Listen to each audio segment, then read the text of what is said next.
Então, nós hoje, nas nossas lavouras modernas, quase sempre desequilibramos a planta, causando ou desequilíbrios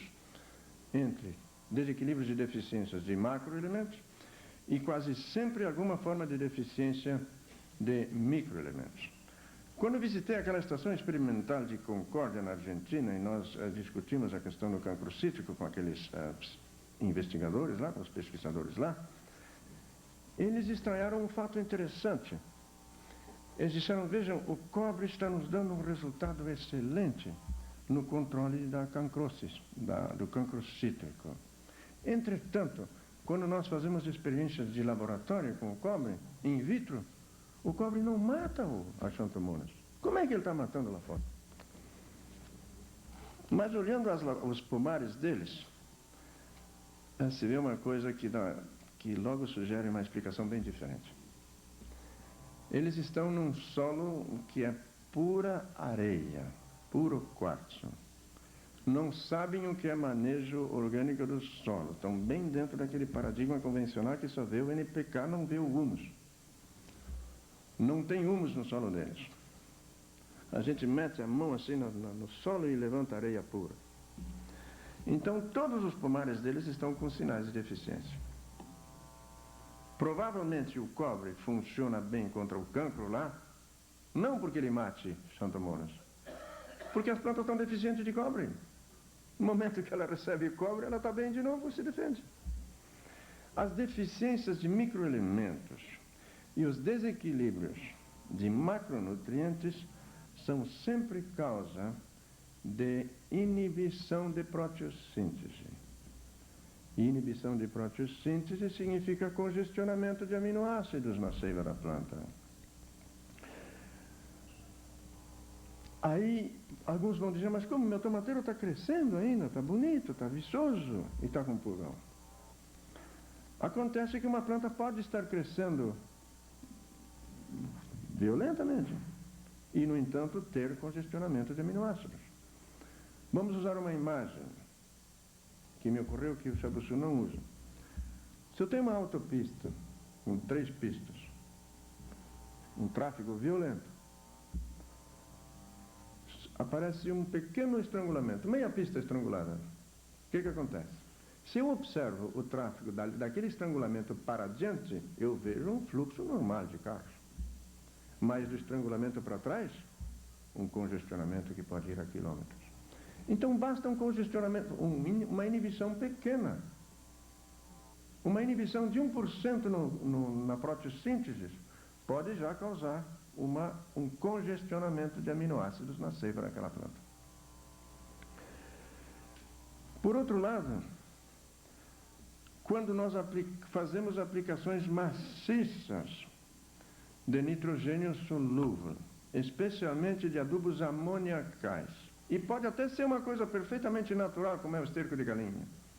Vocês sabem que esterco de galinha fresco, se ele não for bem compostado, é muito rico em nitrogênio. Nitrogênio em forma de ácido úrico, que no solo rapidamente se transforma ou libera ureia, ou seja, o íon NH4.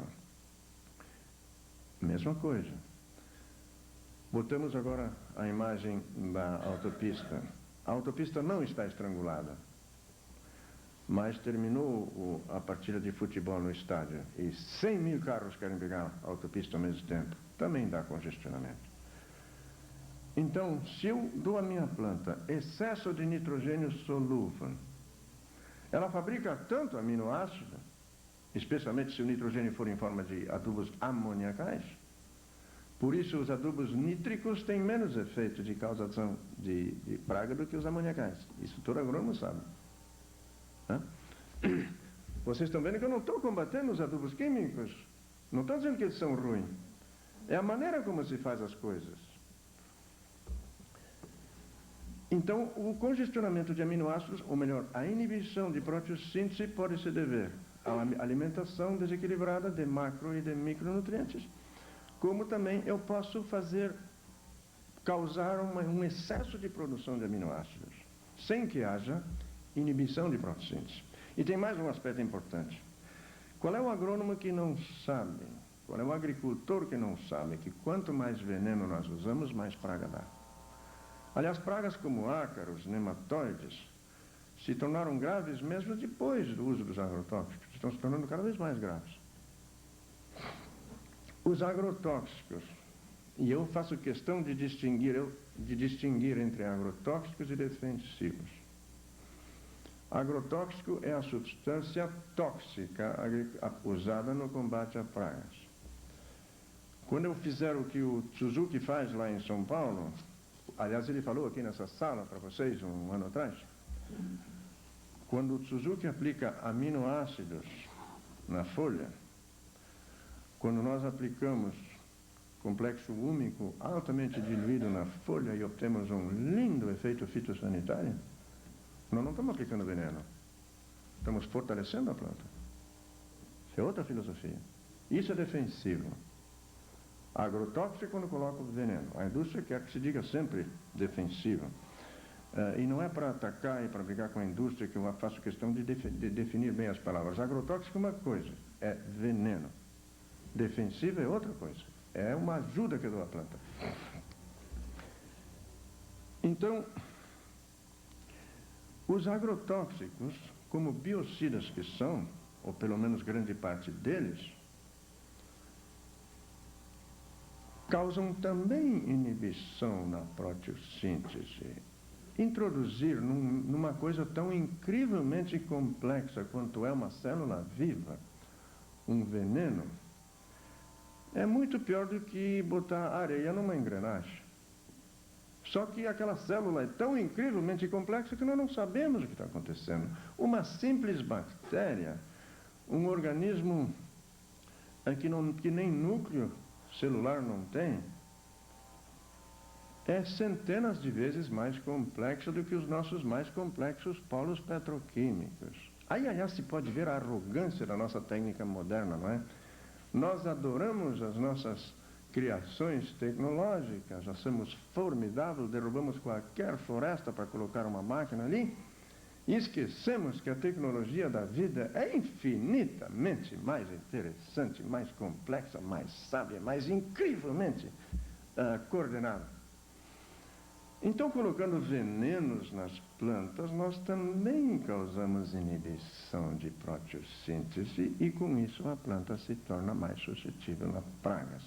É muito comum, quando depois da aplicação de um agrotóxico de amplo espectro, como se costuma dizer, por exemplo, DDT, Aldrin e esses outros clorados, ou os fosforados como o Paration, digamos que eu apliquei num pomar de cítricas Paration, e esse fato eu observei pessoalmente quando eu ainda estava na indústria química, lá em Marrocos.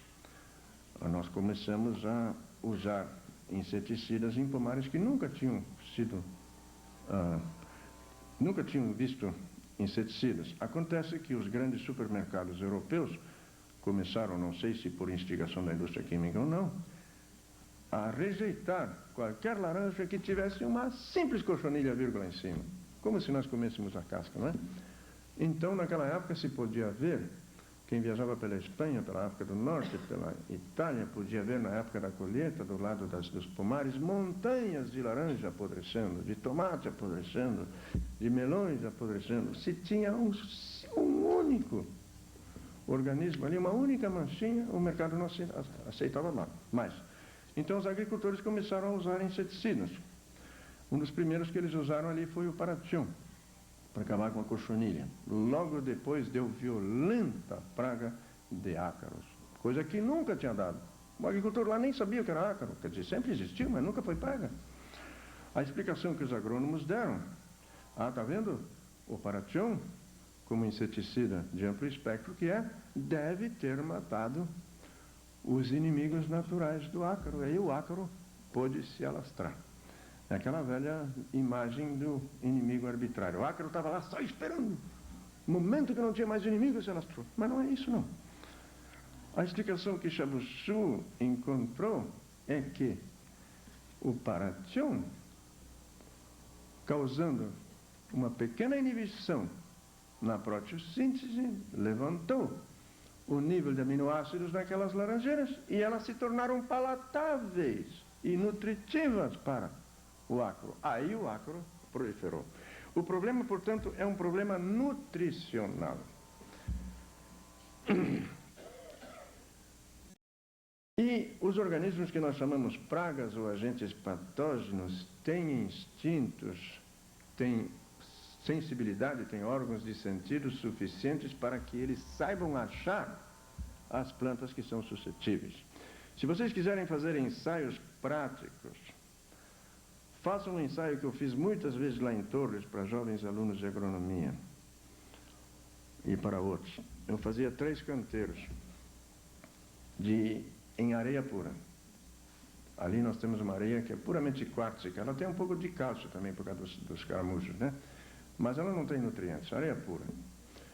No canteiro A, eu faço uma boa adubação com mineral fértil, como é, rico em nutrientes, como é o basalto.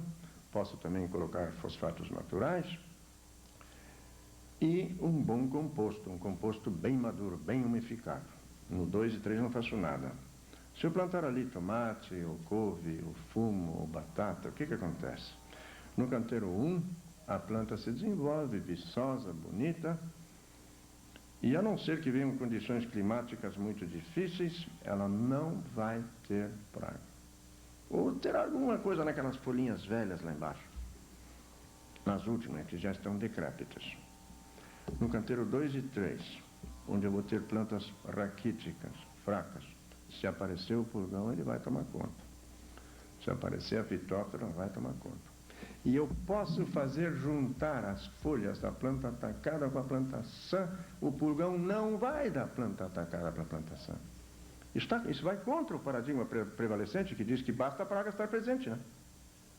A praga não vai da planta afetada para a planta sã.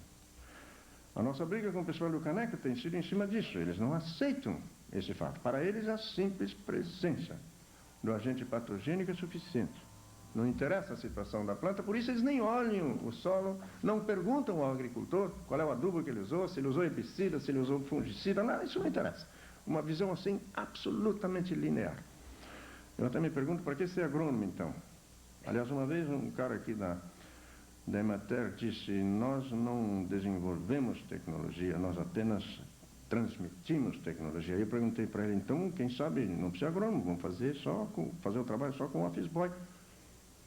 Precisa só para transmitir, não é? Não precisa mais nada. Uma pastinha para levar papel. Em todo caso, esse experimento, interessante. A planta no primeiro canteiro, que recebeu uma boa dose de minerais insolúveis e uma boa aplicação de composto, se desenvolve bem sem praga. Segunda e terceira, se a praga aparecer, ela vai atacar. Agora eu dou a segunda planta, no segundo canteiro, também uma boa aplicação de nutrientes minerais insolúveis e um composto bem maduro. Ela se recupera, se tinha pulgão, o pulgão desaparece sozinho, sem veneno. Claro, se tinha fungo, aquelas folhas afetadas não vão se recuperar, mas as novas saem limpas. Aquela última planta lá, cada vez mais raquítica. Agora eu espero mais algum tempo, algumas semanas, essa segunda planta se recupera bem. A primeira, claro que está bem mais bonita, porque ela tem uma dianteira grande, né? Agora eu aplico na primeira, aquela que nunca teve praga. Eu aplico na primeira uma dose maciça de nitrogênio, solúvel, digamos ureia ou sulfato de amônio, assim na base de 200 quilos hectare. Poucos dias depois o pulgão está em cima dela. O que esse experimento me diz? Que a praga escolhe aquilo que está carente ou desequilibrado. Aquela última já está quase comida, ela está carente. E essa primeira estava bem, mas eu desequilibrei ela. Então isso é fundamental. Eu acho que nós temos aqui agora um instrumento de trabalho muito interessante. Se vocês abrirem os olhos para a natureza, cada vez que vocês enxergarem uma lavoura com algum problema fitossanitário, pensarem nesses termos, vocês vão descobrir coisas muito interessantes. E quanto mais vocês observarem, mas tem que aprender a dialogar com a natureza. Esquecer aquilo que está escrito nos pacotes tecnológicos, que até podem ser bons, alguns deles, não estou duvidando, Mas nós temos que dialogar com a natureza. Vocês vão ver que nós temos instrumentos fabulosos para uma agricultura sã. Vamos encontrar soluções bem mais baratas e sem envenenar o ambiente e nossos alimentos. Temos que partir para métodos diferentes. O solo tem que estar sempre coberto, ou com cobertura morta ou cobertura verde. De preferência deve haver leguminosas, ou na cobertura ou na rotação. A leguminosa não somente melhora a estrutura do solo, fixa nitrogênio, ela também promove uma microvida mais interessante. E agora eu vou dar para vocês explicar para vocês uma coisa que eu levei toda uma vida para descobrir e que vocês não vão encontrar em livro nenhum. Pelo que eu saiba, ninguém escreveu isso ainda. Vou fazer um gráfico muito importante aqui para vocês.